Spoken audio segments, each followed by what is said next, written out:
శ్రద్ధలు ప్రియులైన ప్రతి వారికి మరొకసారి ప్రభువైన యేసుక్రీస్తు నామములో వందనాలు సమర్పిస్తున్నాం.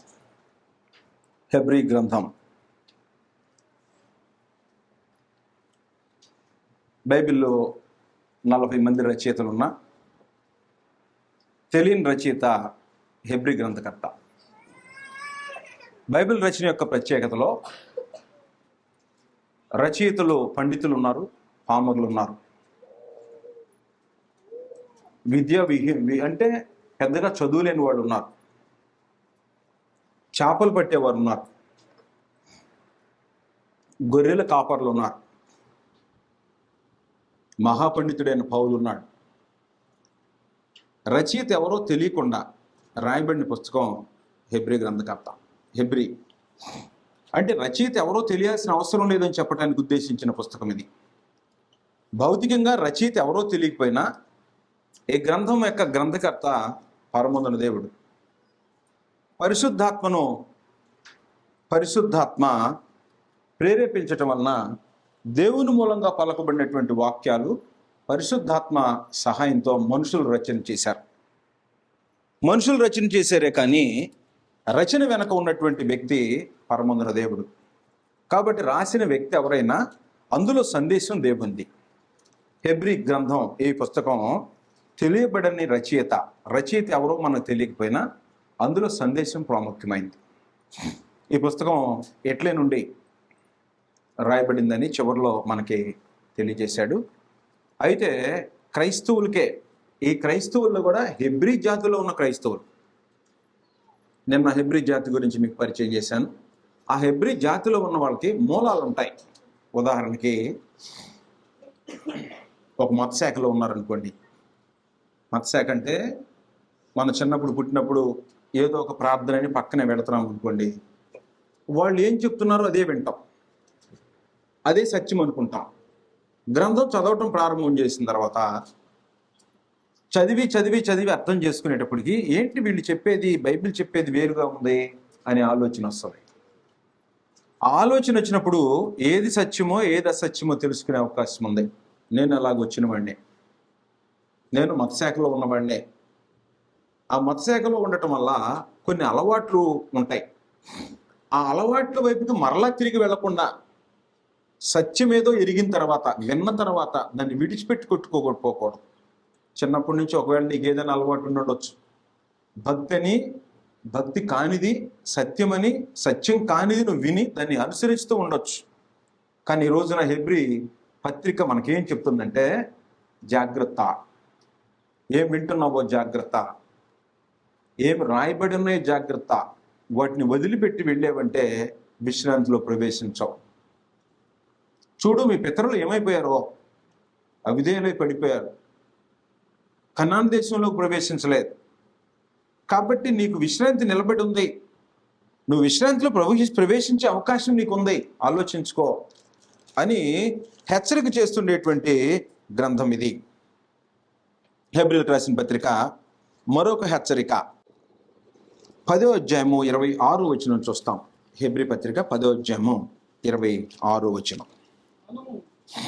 మనము సత్యమును గూర్చి అనుభవ జ్ఞానము పొందిన తరువాత, ఆపుదాం ఒక్క నిమిషం. ఇక్కడ కూర్చున్న వాళ్ళు కొంతమందికి సత్యాన్ని గురించి అనుభవ జ్ఞానం ఉండొచ్చు, కొంతమందికి సత్యమే తెలియకపోవచ్చు. ఒకవేళ సత్యం తెలియకపోతే తెలుసుకోవాల్సిన అవసరం ఉంది. సత్యాన్ని గురించి అనుభవ జ్ఞానం పొందిన తర్వాత, పొందిన వాళ్ళకు చెప్తున్నాడు, ఒకవేళ సత్యాన్ని గురించిన జ్ఞానమే లేదనుకో, నువ్వు సత్యం తెలుసుకోవాల్సిన అవసరం ఉంది. ఒకవేళ సత్యాన్ని గురించి అనుభవ జ్ఞానం పొందిన తర్వాత బుద్ధిపూర్వకముగా పాపము చేసిన ఎడల, బుద్ధిపూర్వకంగా అంటే కోరి పాపం, ఎంతకు మునిపేమో రక్షణ పొందక మునుపు తెలియక పాపం చేశాం. లోకంలో ఉండే మనుషులకి వ్యభిచారం పాపం కాదు, వాళ్ళ దృష్టికి వ్యభిచారం పాపం కాదు. భోజనం చేస్తున్నాం, మంచినీళ్ళు తాగుతున్నాం, వ్యభిచారం శరీర కోరిక తీర్చుకుంటున్నాం, అంతే, ఏం పాపం ఏం లేదనేటువంటి భావంలో ఉండేవాళ్ళు.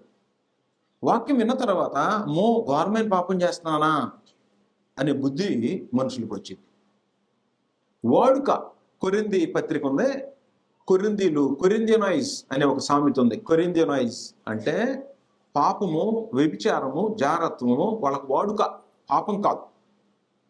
వాళ్ళ దగ్గర ఉండే అన్ని దేవత గుడి దగ్గర ప్రాస్టిట్యూట్స్ అంటే కొంతమందిని వ్యభిచరించడానికే స్త్రీలను వదిలిపెట్టేస్తారు. ఆ గుడి దగ్గరికి వెళ్తే గుడిలో వ్యభిచారం లైసెన్స్డ్. ఆ దేవతను సంతృప్తిపరచడానికి ఈ తమ దేహాన్ని సమర్పించుకునేటువంటి వాళ్ళు ఉన్నారు కన్యకలో. ఇంకా అలాగే వాళ్ళ జీవితాన్ని తెలియక అక్కడికి వెళ్ళి కార్యక్రమం వాళ్ళకి తెలియదు. ఆ తర్వాత తెలుసుకున్న తర్వాత కొరింథీయులకు ఉత్తరం రాశాడు పౌలు. మారిపోయారు. ఇప్పుడు సత్యాన్ని గురించి అనుభవ జ్ఞానం ఎవరికైనా తెలిసిన తర్వాత బుద్ధిపూర్వకంగా మళ్ళా దానిలోకి వెళ్ళారు అనుకో, బుద్ధిపూర్వకంగా కానీ పాపం చేస్తే తెలియకుండా పాపంలో బ్రతికే వాళ్ళు, వ్యభిచారులు, దొంగలు, రకరకాలు తెలియకుండా చేస్తే వాళ్ళకి పాపక్షమాపణ ఉంది.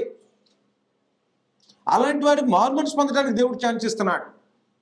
మారుమనసు పొంది బాప్తిస్మం పొంది సత్యాన్ని గురించి అనుభవ జ్ఞానం పొందిన తర్వాత బుద్ధిపూర్వకముగా పాపం చేయటం, బుద్ధిపూర్వకంగా అంటే తెలిసి పాపం చేయటం, ఇది పాపం అని తెలిసి సాహసించి పాపం చేయటం అన్నది. ఏంటంటే పాపం సాహసం చేసి పాపం చేయటం అంటే ఏమైందిలే, ఎవడేం చేస్తాడు నన్ను అన్నట్టు. బుద్ధిపూర్వకంగా పాపం జరిగితే అనుభవ జ్ఞానం పొందిన తర్వాత పాపములకు బలిక ఉండదు. యేసుక్రీస్తు బలిందే, ఇక ఇతనికి వర్తించదు. పాప క్షమాపణ ఉండనే ఉండదు. ఉండకపోగేందట న్యాయపు తీర్పునకు భయముతో ఎదురు చూచుటయో, ఇక తీర్పు కోసం ఎదురు చూడ. అపవాదికి ఏ గతో అదే గతి. అపవాదికి నరకం గ్యారంటీ. ఈ రకంగా బుద్ధిపూర్వకంగా పాపం చేసిన వాడికి కూడా నరకం గ్యారంటీ, మార్చడానికి లేదు ఇక వాడికి.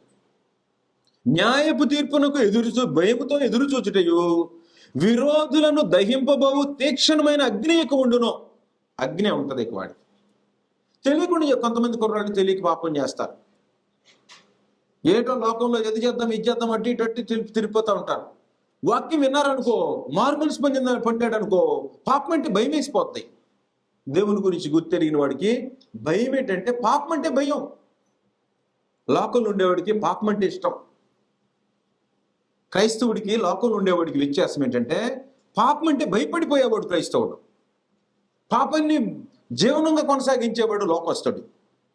కాబట్టి బుద్ధిపూర్వకంగా పాపం చేసినటువంటి వాడికి ఇక క్రీస్తు ప్రభు యొక్క బలి వర్తించదో. యేసుక్రీస్తు రక్తం పనిచేది అతనికి. ఎందుకంటే ఒకసారి పవిత్రపరచబడ్డాడు, పవిత్రపరచబడిన తర్వాత బుద్ధిపూర్వకంగా పాపంకి వెళ్తున్నాడు. కాబట్టి ఒక్కసారి ఎవరికైతే పాపక్షమాపణ కలిగిద్దో వాళ్ళకి ఇక బలి ఉండదు, మళ్ళీ బలి అవసరం లేదు. పాపం చేశాడు అనుకో, ఈ బలి మళ్ళీ తిరిగి వర్తించదు. అది కండిషన్. లోకంలో పాపంలో తిరిగేవాడికి, మారుమనసు పొందిన వాడికి క్రీస్తు ప్రభు రక్తం అప్లై అయ్యి పాపక్షమాపణ జరిగింది. ఒకసారి పాపక్షమాపణ పొందిన తర్వాత లోకంలోకి వెళ్ళి కలిసిపోయి బుద్ధిపూర్వకంగా పాపంలోని బ్రతుకుతూ ఉండేవాడికి క్రీస్తు ప్రభు రక్తం ఇక పనిచేయదు. అది ఆయన సిస్టమ్. ఎందుకంటే ఒకసారి నిన్ను బ్రతికించాడు, మళ్ళా వెళ్ళిపోయావు, ఉపయోగం లేదు. ఇక నీకు క్రీస్తు ప్రభు యొక్క బలి ఉండదు. ఇక నీకు అగ్ని గంధకాలతో మండే గుండం ఉంటుంది. అందుకని ఏం చెప్తున్నాడు తెలుసా హెబ్రీలకి, మరలా మీరు బుద్ధిపూర్వకంగా పాపంలోకి వెళ్ళమాకండి. బుద్ధిపూర్వకంగా ఎవడు పాపం చేయొద్దు, ఇష్టపడి పాపంలోకి వెళ్ళొద్దు. ఒకసారి పాపం కడిగేసుకున్నారు, మరలా అందులోకి వెళ్ళొద్దు, అందులోకి దొల్లాడొద్దు అని చెప్తున్నాడు. ఇట్లుండగా చెప్తున్నాడు, ఎవడైనా మోషే ధర్మశాస్త్రమును నిరాకరించినట్లా 2-3 సాక్షుల మాట మీదట కనికరింపకుండా వారిని చంపించుదురు. 2-3 సాక్షులు ఉంటే ఎవడైనా ధర్మశాస్త్ర ప్రకారం పాపం చేస్తే మరణశిక్ష చేస్తారు. ఇట్లుండగా దేవుని కుమారుని పాదములతో తొక్కి, ఎట్లా అంటాడు, బుద్ధిపూర్వకంగా పాపం చేసేవాడు ఏం చేస్తున్నాడు, దేవుని కుమారుని కాళ్ళతో తొక్కేస్తాడు. బుద్ధిపూర్వకంగా పాపం చేసేవాడు. తెలియక పాపం చేసేవాడికి పాపక్షమాపణ ఉంది, తెలిసి పాపం చేసేవాడు క్రీస్తు ప్రభుని కాళ్ళతో తొక్కుతున్నాడు. అలాంటి వాడికి ఇక పాపక్షమాపణ లేదు. అందువలన జీవితాన్ని భద్రం చేసుకోవాల్సినటువంటి అవసరం ఉంది. ఏశావుని గుర్తు చేశాడు. హెబ్రీ జాతి కదా, మరలా ఏశావుని గుర్తు చేస్తున్నాడు. హెబ్రీలకు రాసిన పత్రిక 12వ అధ్యాయం. హెబ్రీయులకు రాసిన పత్రిక 12వ అధ్యాయంలో 14వ వచనం నుండి, అందరితో సమాధానమును పరిశుద్ధతయు కలిగి ఉండుటకు ప్రయత్నించుడే. పరిశుద్ధత లేకుండా ఎవడును ప్రభువును చూడడు, పరలోకం వెళ్ళడం. క్రైస్తవులు అంటేనే అర్థం ఏంటో తెలుసా? పరిశుద్ధుడు అని అర్థం. క్రైస్తవుడు అంటేనే పరిశుద్ధుడు. క్రీస్తు రక్తంతో పవిత్రపరిచి కొనబడినవాడు, పవిత్రుడు. కాబట్టి పవిత్రమైనటువంటి వ్యక్తి పరిశుద్ధత లేకుండా ఎట్లా బ్రతుకుతాడు? క్రైస్తవుడు ఎట్లవుతాడు? క్రైస్తవుడు అని చెప్పుకోకూడదు. క్రైస్తవుడు అంటేనే పరిశుద్ధుడు. పరిశుద్ధపరిచితేనే క్రైస్తవుడు అవుతాడు. క్రీస్తు సారూప్యంలోనికి వస్తాడు. క్రీస్తు పరిశుద్ధుడు, క్రైస్తవుడు పరిశుద్ధుడు. ఈ క్రైస్తవుడు అంటే పాపం లేదని అర్థం, అంతే. పాపం లేకుండా జీవించేవాడు. ఈ పాపం లేకుండా జీవించేవాడు ఎవడైనను, మీలో ఎవడైనను దేవుని కృపను పొందకుండా తప్పిపోవునేమో అనియో, అంటే రక్షణ పొందిన వాళ్ళు తప్పిపోయే ప్రమాదం ఉంది. యోధ అపోస్తులు 12 మందిలో ఒకడుగా లెక్కింపబడ్డాడు. చాలా గొప్ప వ్యక్తి యోధ. అపోస్తులత్వంలో పాలు పంపులు పొందటం అంటే ఈ ప్రపంచంలో ఎవరికి లేని ధన్యత అది. అలాంటి అపోస్తుల్లో ఒకడైన యోధ తప్పిపోయాడు. కాబట్టి యేసుక్రీస్తుతో పాటు తిరిగి అద్భుతాలు చూసినటువంటి వాడు, డబ్బు సంచి ఆయన దగ్గర పెట్టుకొని క్రీస్తు ప్రభుతో పాటు సహవాసం చేసిన వాడు తప్పిపోతే, సామాన్యంగా బ్రతుకుతుండేటువంటి వాడు తప్పిపోయే ప్రమాదం లేదా? ఉంది. లోకంలో ప్రమాదం ఉంది. కారు వెళ్తుంది అనుకోండి, రోడ్డు మీద యాక్సిడెంట్ జరిగే ప్రమాదం ఉంది. ఉందా లేదా? ఉంది. కళ్ళు మూసుకొని తోలితే, తాగి తోలితే ఇంకా డేంజర్లో పడిపోతావు. లైట్లు లేకుండా కారు వెళ్ళిపోతే ఇంకా డేంజర్లో పడిపోతావు. అందుకని ఏం చెప్తున్నాడంటే, కళ్ళు తెరుచుకొని బ్రతకండి, జాగ్రత్తగా డ్రైవ్ చేయండి. జీవితాన్ని చాలా జాగ్రత్తగా నడపండి. ఎందుకనంటే మీలో ఎవడైనాను దేవుని కృపను పొందకుండా తప్పిపోవునేమో అని. ఎట్లా తప్పిపోతారో చెప్తున్నాడు. దేవుని కృపను పొందకుండా తప్పిపోయే అవకాశం ఉంది. ఎట్లా తెలుసా? చేదైన వేరు ఏదైనా మొలిచి, బాగా పవిత్రంగా బతుకుతున్నాడు, చేదైన వేరు మొలిచింది. చేదైన వేరు అంటే ఒక అసూయ ప్రారంభమైంది, లేకపోతే ఇంకోటి లోకంలో ఉండేది అలవాటైంది, చేదైన వేరు మొలిచింది. చేదైన వేరు ఏదైనా మొలిచి కలవరపరచుట వలన మనిషి కలవరంలోకి వెళ్ళిపోతాడు. వెళ్ళిపోయి అది చేద్దామా, దేవుడిని వదిలిపెడదామా, ఇటు వెళ్దాం, కొట్టు మిట్టాడిపోయి దేవుడి సంగతి తర్వాత వెళ్ళిపోదాం పని వెళ్ళిపోయి. చేదైన వేరు ఏదైనా మొలిచి కలవరపరచుట వలన అనేకులు అపవిత్రులైపోదురేమో అని. చేదైన వేరు మొలిచిందనుకో అపవిత్రుడైపోతాడు మనిషి. చేదైన వేరు మొలవకుండా చూసుకోవాలి, తప్పిపోతామేమో జాగ్రత్త. చేదైన వేరు మొలిచిందా అపవిత్రంలోకి వెళ్ళిపోతాడు.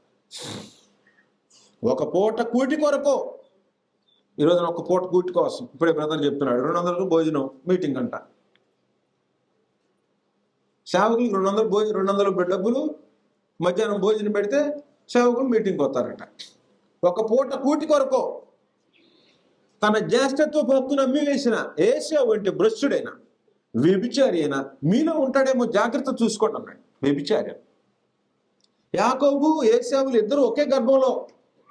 ఎవరి గర్భంలో? రిబ్కా. యోసేపు రిబ్కాలకి కమలలు పుట్టారు. ఏశావు పెద్దవాడు, యాకోబు చిన్నవాడు. యాకోబు దీవెనలు పొందాడు, ఏశావు శాపాన్ని అనుభవించాడు. కారణం ఏంటో తెలుసా? చేదైన వేరు మొలిచిందంటే. చేదైన వేరు మొలిస్తే కలవర పడిపోయి అనేకులు అపవిత్రులు అయిపోతారేమో. ఒక పూట కూటి కొరకు దాన్ని జ్యేష్ఠత్వ భక్తును అమ్మివేసిన ఏశావు వంటి భ్రష్టుడైన వ్యభిచారి అయినా చేదైన వేరు మొలిచింది. తల్లిదండ్రులతో సంబంధం లేదు. భయంకరమైన జీవితాలు అనుభవిస్తున్నారు జనం. తల్లిదండ్రుల్ని సన్మానించడం అంటే పూల దండలు వేయటం కాదు, వాళ్ళకేదో నువ్వు తీసుకొచ్చి పెడతావని కాదు. తల్లిదండ్రుల మాట వినటం, వాళ్ళకి నష్టపరచకుండా ఉంటాం, వాళ్ళ పరువు తీయకుండా ఉంటాం, వాళ్ళు బ్రతుకు నీ వలన అవమానం కలగకుండా ఉంటాం, తల్లిదండ్రులు సన్మానించడం. ఏశావు ఎలాంటి వేదన కలుగు చేశాడో పాత నిబంధన గ్రంథంలో ఆదికాండంలో మనకి వివరాలు రాయబడి ఉన్నాయి. నేడు అలాంటి వాళ్ళు ఉంటారేమో, జాగ్రత్త. ఒకవేళ భక్తిగా ఉండేవాళ్ళు కూడా ఇలాగ ఉంటారేమో, ఇలాంటి వాళ్ళు భక్తిగా ఉండేవాళ్ళలో కూడా ఉండవచ్చు. జాగ్రత్త సుమి అని హెచ్చరిక చేస్తున్నాడు. ఇలాంటి వారు భక్తిగా ఉండేవాళ్ళలో కూడా ఉంటారు. ఎలాగుంటారు అంటే, ఆదికాండము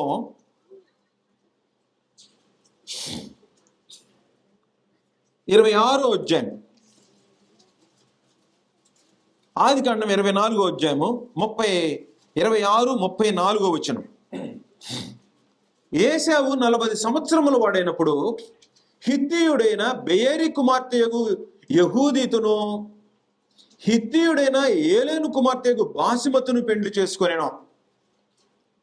ఇద్దరిని పెళ్లి చేసుకున్నాడు. యహూదీతుని, బాసిమతుని ఇద్దరిని పెళ్లి చేసుకున్నాడట. వీరు ఇస్సాకునకును రెబ్కాకును మనోవేదన కలుగు చేసిరే. అదే వాళ్ళు వివాహం చేసి ఉంటే, ఏశావు అంటే భ్రష్టుడైనా వ్యభిచారి అయినా మీలో ఉంటాడేమో, జాగ్రత్త.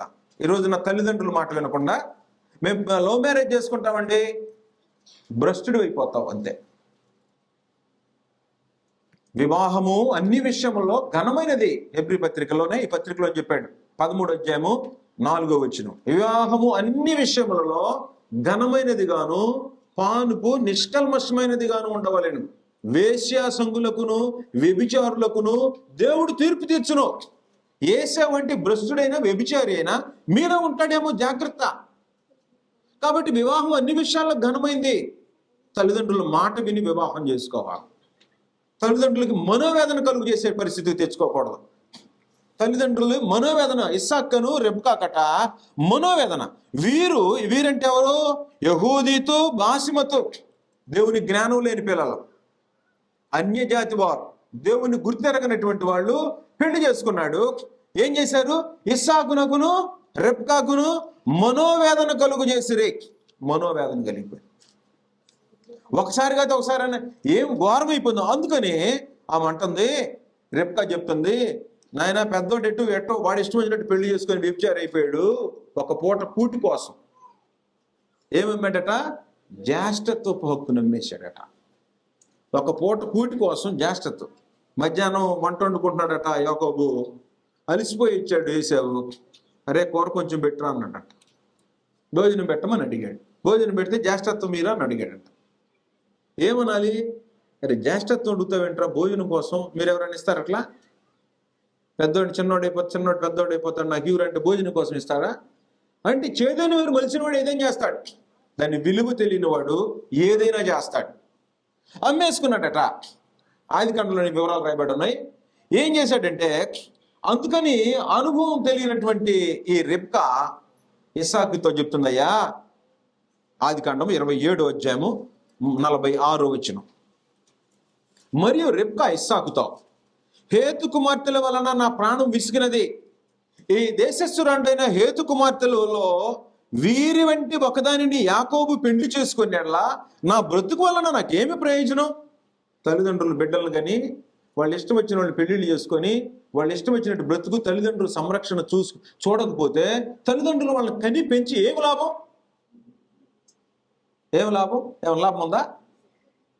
తల్లిదండ్రులు కని పెంచి 25 ఏళ్ళు 30 ఏళ్ళు నేను బాగా పెంచి పోషించి విద్యా బుద్ధులు చెప్పి నేర్పిస్తే నీ ఇష్టం వచ్చిన అమ్మాయిని పెళ్లి చేసుకొని ఎటోగట్టు పారిపోయావంటే తల్లిదండ్రులకి ఏం లాభం? లాభమా? ఏం ఉపయోగం? ఏమంటారు? వీళ్ళేం బయటకు చెప్పుకోలేరు, లోకంలో వాళ్ళేమో చూసేవేమైపోయాడు కూడా అంటుంటారు. వేదన, మనోవేదన. తల్లిదండ్రులను సంరక్షించే బాధ్యత నువ్వు బ్రతికున్నంత వరకు ఉంటుంది. గుర్తుపెట్టుకోవాలి. నీకు వివాహమైనా ఉద్యోగం వచ్చినా ఏం జరిగినా తల్లిదండ్రులను చూసే బాధ్యత ఏమిటాడు పురుషుడు. పురుషుని యొక్క బాధ్యత అది. నీ భార్య చూసిద్దో చూడదో నీకు బాధ్యత కలిగిన వాడిపై ఉంటావు. ఆమె చూపించే బాధ్యత నీకు ఉంటుంది. తల్లిదండ్రులు ముది మీద ఆమెను కాపాడే బాధ్యత, వాళ్ళని సంతోషపెట్టేటువంటి బాధ్యత కలిగిన వాడే ఉంటాడు. తల్లిదండ్రులు సన్మానించమని చెప్తుంది గ్రంథం. అందువల్ల ఏశావుని ఎందుకు గుర్తు చేశాడంటే, తల్లిదండ్రులు మాట వినని వాడు, భ్రష్టుడు, వ్యభిచారి, ఒక్క పూట కూటి కోసం జ్యేష్ఠత్వం నమ్ముకున్నాడు. కాబట్టి దేవుని దీవెనలు పోగొట్టుకున్నాడు. వాస్తవంగా దీవెనలు ఎవరికి రావాలి? ఏశావుకు రావాలి. ఎందుకంటే తన హృదయం మంచిది కాదు కాబట్టి దేవుడు తొలగించి యాకోబుకు దీవెనలు అనుగ్రహించాడు. మనమేమనుకుంటామంటే వీడు భలే తెలివి గలవాడరా, ఉన్నతమైన స్థితిలోకి వెళ్తాడు అనుకుంటాం. వాడు హృదయం చెడిపోయింది అయితే మనం ఊహించని వాడు పైకి వెళ్తుంటాడు, హృదయాన్ని బట్టి. కాబట్టి ఒక కోటి కోసం తిండి కోసం భోజనము నిమిత్తము దేవుని పనిని పాడు చేయకుడి అని చెప్పేశాడు. లోకంలో ఒక సామెత, ఒక నానుడు ఏమిటో తెలుసా? పాస్టర్లు అంటే తిండిపోతులు, అంతే కదా? పాస్టర్లు అంటే ఏమని పేరు? తిండిపోతులు. కోడి మాంసం పెట్టాలంటే వాళ్ళు వస్తే భోజనం ఇంతంత చేయాలంట, వాళ్ళకు బాగా పెట్టాలంట అని. ఇదా దేవుడు కోరుకుంది? దేవుని సేవకుల్ని కోరుకుంది ఇదా? ఈ పేరు సంపాదించమనే? పౌలు ఎన్నడూ అలాంటి వాటిని కోరుకున్నవాడు కాదు. ఆకలితో, దప్పికతో, జాగారంతో ఉన్నాడట. జాగారం అంటే పండుగ కోసం జాగారం కాదు, పండగల జాగారం కాదు. కొంతమంది డూప్లికేట్ జాగారం. అప్పుడప్పుడు టీ తాగుతా, మధ్య మధ్యలో కాయలు తింటా, మేము ఈరోజు ఉపవాసం ఉన్నామండి, ఉపవాస ప్రార్థన పెట్టాం, మధ్య మధ్యలో టీ తాగుతాం, ఫ్రూట్స్ తీసుకురండి. ఉపవాస ప్రార్థన అంటే ఫ్రూట్స్ అంటాం మధ్యలో. ఇది భక్తికి సంబంధించింది కాదు, ఆచారం, గొప్పతనాలు చెప్పుకునేటువంటి. ఒక పూట తినకపోతే చచ్చిపోతాడా? ఒక పూట అన్నం తినకపోతే చచ్చిపోతాడా? ఆడవాళ్ళు వారం రోజులైనా అన్నం తినకుండా అలిగి పడుకోగలరు. 4 రోజులైనా 5 రోజులైనా. లేకపోతే ఎవరైనా వెళ్ళినప్పుడు దొంగతనంగా తింటారు అనుకుంటుంది, వేరే సంగతి. వాళ్ళు అటు వెళ్ళిపోగానే తిని మళ్ళీ వచ్చేటప్పుడు గుట్టు పడుకొని ఉంటారు. పాపం తినలేదు అనుకుంటాడు. తినకుండానే ఉంటారు, వండగలరు. ఒక్క పూట కూటి కోసం వండలేరా? ఒక పూట ఆకలేంది అనుకో, వండలేరా తినకుండా? ఒక పూట కూటి కోసం జ్యేష్ఠత్వ పక్కు నమ్ముకున్నాడట ఏశావు. అలాంటి వాడు మీలో ఉంటాడేమో, జాగ్రత్తగా ఉండండి అని హెచ్చరించాడు. అందువల్ల కూటి కోసం దేవుని నియమాన్ని, నిబంధనని దాటిపోవద్దు మీరు, అది చెప్తుంది ఏప్రిల్కి. ఏశావు చూశారు కదా, మీ జాతే ఎబ్రి జాతి, ఆ జాతిలో నుంచి వచ్చిన వాడే, అంతే కదా? ఇస్సాకు కుమారుడు కదా అబ్రహాము. ఇస్సాకు యాకోబుల దేవుడు. అబ్రహాం కుమారుడు ఇస్సాకు, ఇస్సాకు కుమారుడే ఏశావు. తొలగిపోయినటువంటి వాడు, భ్రష్టుడైపోయాడు. నీవు కూడా ఒకవేళ భక్తి కలిగిన కుటుంబంలో ఉంటే నువ్వు తొలగిపోయే ప్రమాదం ఉండొచ్చు. భక్తిగా బ్రతికినా కూడా తొలగిపోయే ప్రమాదం ఉండొచ్చు. లోకంలో పేరేంటి తెలుసా? పాస్టర్ల పిల్లలంతా దొంగలు, వ్యభిచారులు అని పేరు తెలుసా? బయట మేము వింటుంటాం, వాళ్ళు నాన్న పాస్టర్ గారి పెద్ద గాలివాడయ్యా అంటుంటారు. అంటే ఏలీ కుమారుల టైప్. వీళ్ళకేమో సేవకులను గౌరవంగా చూస్తుంటారు, వాళ్ళేమో పాడైపోతాం. బెత్తం తీసుకో అన్నాడు, బెత్తం వాడని తండ్రి తన కుమారునికి విరోధి. చిన్నప్పుడు ఏ తండ్రి అయితే పిల్లలను శిక్షించడో, పెద్ద అయిన తర్వాత మేకైపోతాడు. అందువలన బెత్తంతో వాడిని కొట్టిన ఎడలా వాడు చావకుండా ఉంటాడు, పాతాళానికి పోకుండా వాడిని ఆత్మను తప్పిస్తా ఉన్నాడు. ముద్దు చేస్తుంటారు ఒకళ్ళు. ముద్దు అంట, ముద్దు ఏం ముద్దు? ఏం ముద్దయ్యా? ముద్దు ఏం ముద్దో అర్థం కావట్లా. చెడిపోయే ముద్దు. చెడిపోయిన తర్వాత మళ్ళీ బోర్ని ఏడుతుంటారు వీళ్ళే, అప్పుడు ముద్దు అని. అందుకని హెబ్రీ గ్రంథకర్త ఏం చెప్తున్నాడు తెలుసా? 12వ అధ్యాయము 5వ వచనం, నా కుమారుడా, ప్రభువు చేయు శిక్షను తృణీకరించకమో, ఆయన నిన్ను గద్దించినప్పుడు విసుగకుమో. ప్రభువు తాను ప్రేమించు వారిని శిక్షించి తాను స్వీకరించు ప్రతి కుమారుని దండిస్తాడు.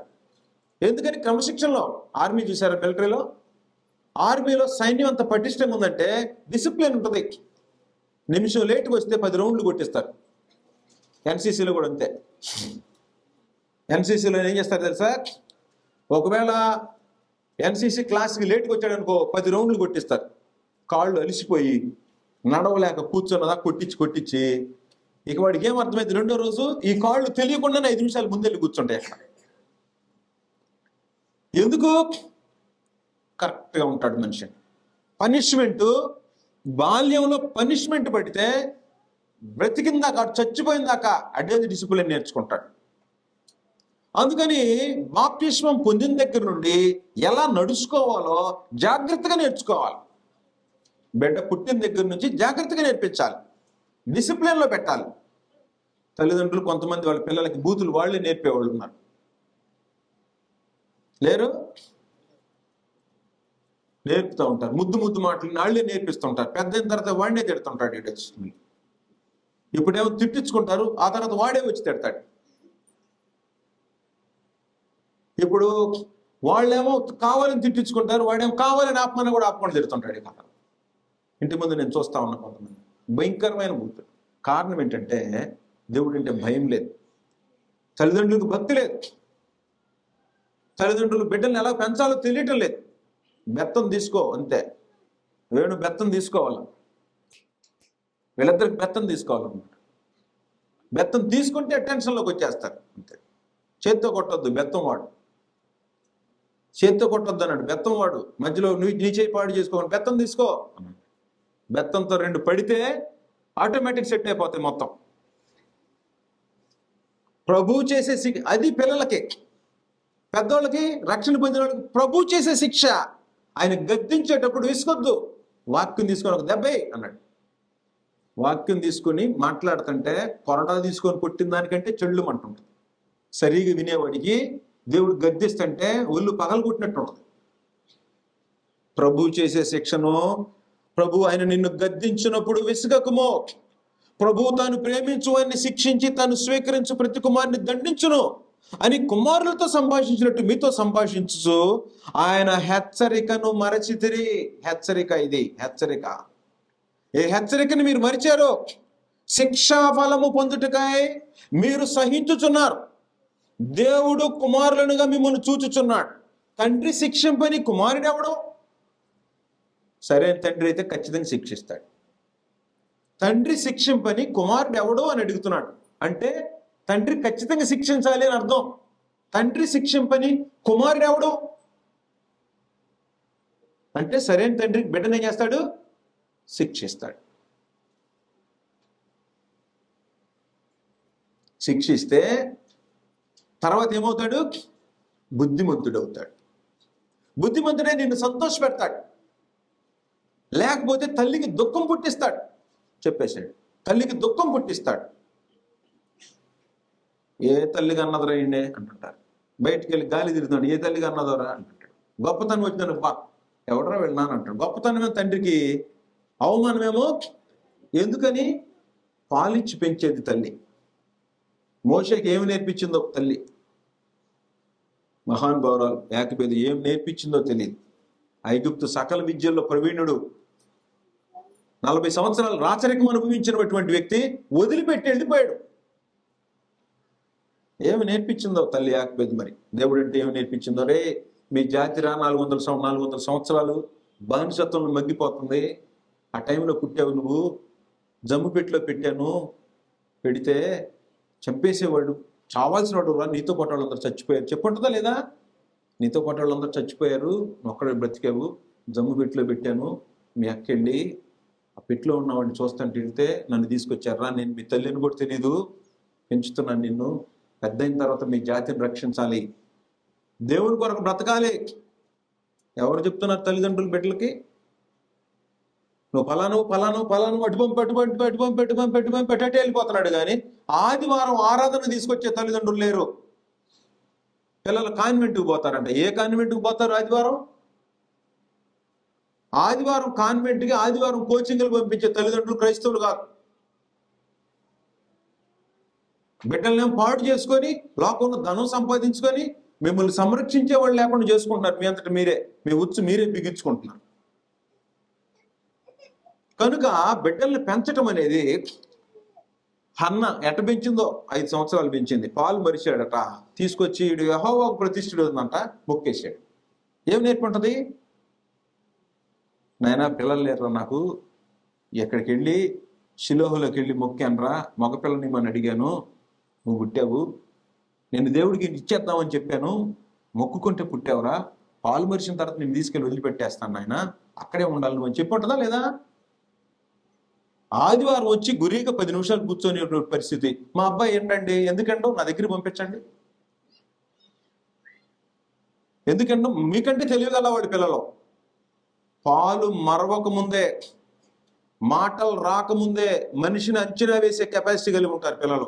మీరు ఊరిని చూడండి, మీ దగ్గరికి రావటి పిల్లోడు 2 సంవత్సరాల పిల్లోడు కన్నట్టు గురిని చూడండి, మళ్ళీ మీ వైపు చూస్తాడా? కొంచెం చాక్లెట్ బిస్కెట్ ఇవ్వండి, మీ దగ్గర తిరుగుతాడు. అంటే ఏం తెలుస్తుంది వాడికి? అదిగో నేను చెప్తుంటే అది ఆలకిస్తున్నాడు చూడండి. చిన్న పిల్లడు పాలు తాగే బిడ్డ, నేను చెప్పేది వాళ్ళకి నా గురించి అనుకుంటున్నాడేమో, చూస్తున్నాడు, ఆలకిస్తున్నాడు, నా వైపు చూస్తున్నాడు. బిడ్డలకి తెలియదని అనుకోవద్దు, వాళ్ళకి అన్ని తెలుస్తుంటాయి. బాల్యం నుండి తల్లి తండ్రి పాలు పిచ్చి పెంచే తల్లి ఏమి నేర్పాలో అది నేర్పాలి. ఉగ్గుపాలతో పెంచారు రండి అంటుంటారు. అలాగ పెంచినటువంటి బిడ్డలో దేవుని కొరకే బ్రతికినటువంటి వాళ్ళు కనపడుతున్నారు గ్రంథంలో. అందువల్ల మనం బిడ్డల్ని ఎలాగ పెంచుతున్నామో, మనకు భక్తి ఉందో లేదో, బిడ్డల్ని ఎలాగ పెంచుతున్నామో తెలుసుకోవాలి. ఒకవేళ మీ తల్లిదండ్రులు పెంచకపోతే మీరే నేర్చుకోవాలి. రెండో సంగతి చెప్పాడు, తల్లిదండ్రులకు జ్ఞానం లేకపోతే, మీ తల్లిదండ్రులు ఒకళ్ళు జ్ఞానవంతులు కాకపోతే, మీరు ఈరోజు వాక్యం ఏంటంటే మీరు వాళ్ళకి చెప్పాల్సినటువంటి బాధ్యత కలిగిన వాళ్ళే ఉంటారు. అందువల్ల ప్రభు శిక్ష కుమారులు, ఒకవేళ మీరు పొందని ఎడల దుర్బీజులే కానీ కుమారులు కారు. దుర్బీజులు. ఒకవేళ ప్రభువు చెప్పే శిక్ష ఇది కాదంటే మానేలేదనుకో, మీరు దుర్బీజులు అన్నాడు. దుర్బీజులు అంటే తెలుసా? బ్యాస్టర్డ్స్. ఇంగ్లీష్లో కానీ ఈ దుర్బీజులు అనే మాట అంటే ముఖం పగలు కొడతాడు. అంటే అర్థం ఏంటో తెలుసా? దుర్బీజులు అంటే అర్థం తెలుసా? అరే మీ అయ్యకి పుట్టినాడు కదరా, ఎవడికో పుట్టినాడు కానీ అర్థం. మీ అమ్మ మీ అయ్యకి కనలేదు, ఎవడికో కన్నదరా నిన్న అర్థం. బ్యాస్టర్డ్ అంటే దుర్బీజుడు అంటే అక్రమ సంతానంగా పుట్టినవాడు అని అర్థం. ఈ తండ్రికి పుట్టినవాడు తండ్రి మాట వినాలి. వాడు కుమారుడు. అంటే ఎవడికో పుట్టాడు ఈ తండ్రి మాట వింటాడా? అంటే దేవుని మాట వింటలేదంటే దేవుని వాక్యం వలన పుట్టలేదన్నమాట. నువ్వు శాశ్వతమగు జీవము గల దేవుని వాక్యం వలన అక్షయ బీజం నుండి మీరు పుట్టింపబడిన వారు కనుక అన్నాడు.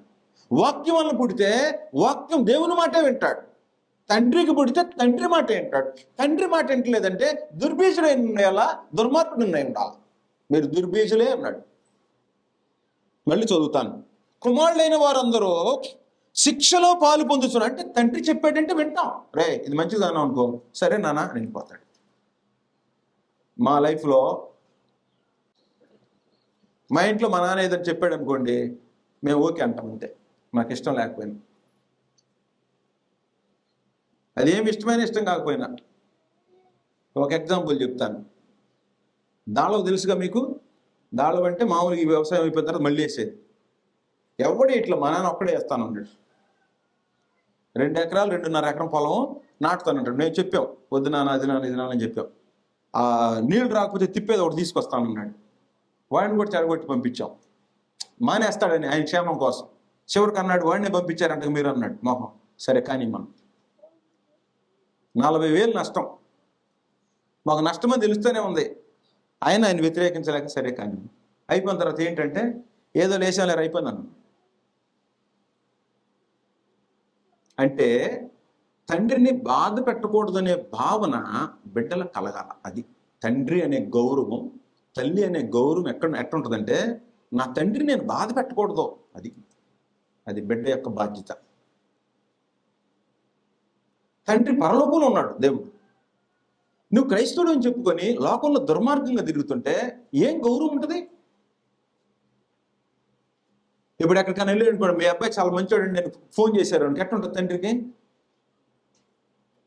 5,000 ఇచ్చేవాడు 10,000 ఇస్తాడు. ఇక మేవాడు ఇది చేశాడే అన్నాడు అనుకో, ఇచ్చే రూపాయి కూడా ఇక ఇవ్వబుద్ధిగా. అందుకని ఏం చెప్తున్నాడంటే కుమారులైన వాళ్ళందరూ శిక్షలో పాలు పొందాలా. తండ్రి శిక్షిస్తే లోబడాలా. దేవుడు శిక్షిస్తుంటే దేవుడు ఎట్ట శిక్షిస్తాడు? బోధిస్తాడు.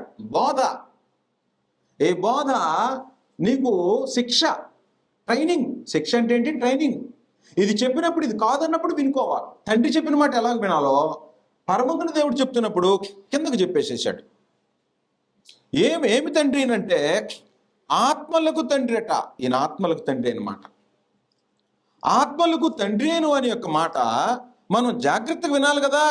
12వ అధ్యాయంలో మరియు శరీర సంబంధం 9వ వచనం, శరీర సంబంధులైన తండ్రులు మనకు శిక్షకులైనరి, వారి యందు భయభక్తులు కలిగి ఉంటుంది. భయభక్తులు ఉన్న వాళ్ళ సంగతి చెప్తున్నా.